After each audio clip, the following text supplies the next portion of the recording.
বন্ধুরা, এই মুহূর্তে সব থেকে বড় খবরটি বেরিয়ে আসছে কোরিয়াকে নিয়ে। কেননা এই মুহূর্তে কিম চলেছেন যুদ্ধে। আমেরিকাকে জবাব দিতে সেনাকে প্রস্তুতির নির্দেশ। সাম্প্রতিক সময়ে বারবার এমন হুমকি দিতে দেখা গিয়েছে কিমকে, কিন্তু হাল্লা চলছে এবার যুদ্ধের। পৃথিবী জুড়ে ক্রমশ যেন ঘন হচ্ছে যুদ্ধের মেঘ। রাশিয়া ইউক্রেন যুদ্ধ 2 বছর, হামাস ইসরায়েলের সংঘর্ষ প্রায় 3 মাস হতে চলল, কিন্তু এবার রণহুঙ্কার উত্তর কোরিয়ার একনায়ক কিম জং উনের।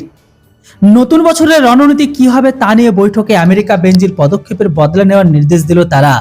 বুধবার উত্তর কোরিয়ার শাসক দলের একটি শীর্ষস্থানীয় বৈঠক হয়েছিল, আর ঠিক সেই বৈঠকেই সেই দেশের সেনা যুদ্ধাস্ত্র নির্মাণ ও পারমাণবিক অস্ত্র বিভাগে যুদ্ধ প্রস্তুতির পরিষ্কার নির্দেশ দিয়েছে কিম। পাশাপাশি সাম্রাজ্যবাদ বিরোধী দেশগুলির সঙ্গে কৌশলী সহায়তা আরও বৃদ্ধির ইঙ্গিত দিয়েছেন তিনি। তার এই ইঙ্গিত থেকে স্পষ্ট রাশিয়া কথা বলেছেন তিনি। আমেরিকার বহুদিনের অভিযোগ যে পিয়ংইয়ং মস্কোকে অস্ত্র সরবরাহ করছে, আবারও রাশিয়া উত্তর কোরিয়াকে প্রযুক্তিগত সমর্থন দিয়েছে। তবে এখানে উল্লেখযোগ্য, কিম কিন্তু গত সপ্তাহের যুদ্ধের হুমকি দিয়েছিল। উত্তর কোরিয়ার সরকারি সংবাদ সংস্থা KCNA এর সূত্রে খবর ছিল, গত সপ্তাহে ওয়াশিংটনে আলোচনায় বসেছিল দক্ষিণ কোরিয়া ও আমেরিকা।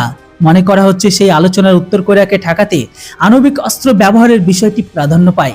কিন্তু এরই পরে কিম বলেছেন যে সামরিক বাহিনীকে স্পষ্ট জানিয়ে দেওয়া হয়েছে, শত্রুরা যদি নিউক্লিয়ার অস্ত্র দিয়ে কোনো রকম উস্কানি দেয়, তাহলে কোনো দ্বিধাবোধ না করে যেন পাল্টা নিউক্লিয়ার হামলা চালানো হয়।